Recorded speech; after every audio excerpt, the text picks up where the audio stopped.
Bonsoir, merci de nous accueillir pour la deuxième fois, comme l'année dernière. Merci.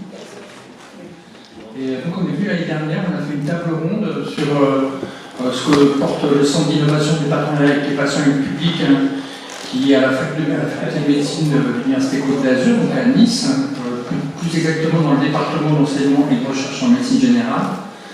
Et en fait, le CI3P est composé en fait d'un co-directeur médecin et d'un co-directeur patient. Et ce qu'on fait, c'est qu'on mobilise des patients à partir de leur savoir expérientiel dans l'enseignement, comment former les médecins de demain et les autres professions de santé dans les milieux de soins et dans la recherche.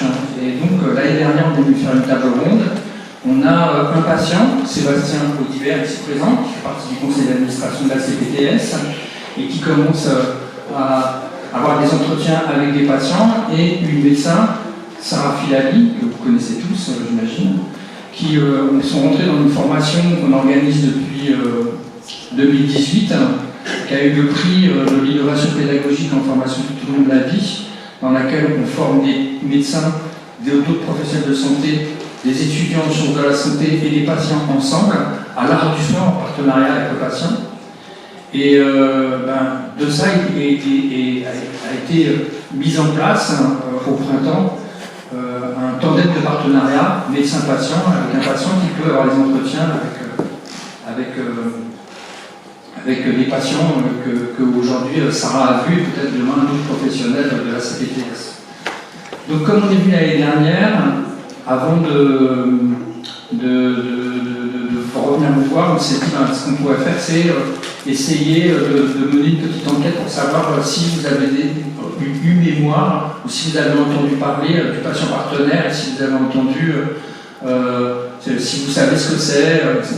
On a posé des questions au conseil d'administration et puis aux professionnels de la CPTS. Donc il y a eu 6 répondants au conseil d'administration et ils savent tous en fait il y a un patient partenaire qui fait partie aujourd'hui du conseil d'administration. Et ils savent tous aussi en fait, faire la différence entre un patient partenaire et un représentant des usagers. Alors peut-être que vous ne le savez pas tous, je crois qu'on a une table ronde juste après, et puis on pourra... Oui, et en fait j'ai oublié de dire aussi qu'il y a une table ronde avec le docteur Pierre Souvet qui intervenait juste avant sur les enjeux environnementaux. Les enjeux de santé environnementale. En fait, donc il y a 2 tables rondes, le CI3P et le docteur Pierre Souvet. Donc je vais quand même vous donner une petite définition, parce que vous savez tous, mais dans les professionnels de la CPTS, on va voir tout à l'heure dans de l'enquête, en fait tout le monde ne sait pas exactement ce que c'est qu'un patient partenaire. Donc, si je fais une différence synthétique, et on pourra en reparler après dans une table ronde, un représentant des usagers, en fait, il défend la perspective des patients en général. Un patient partenaire, en fait, il est impliqué dans les milieux de soins dans lesquels il est, et puis il est là pour apprendre, pour aider à co-construire, à faire du lien.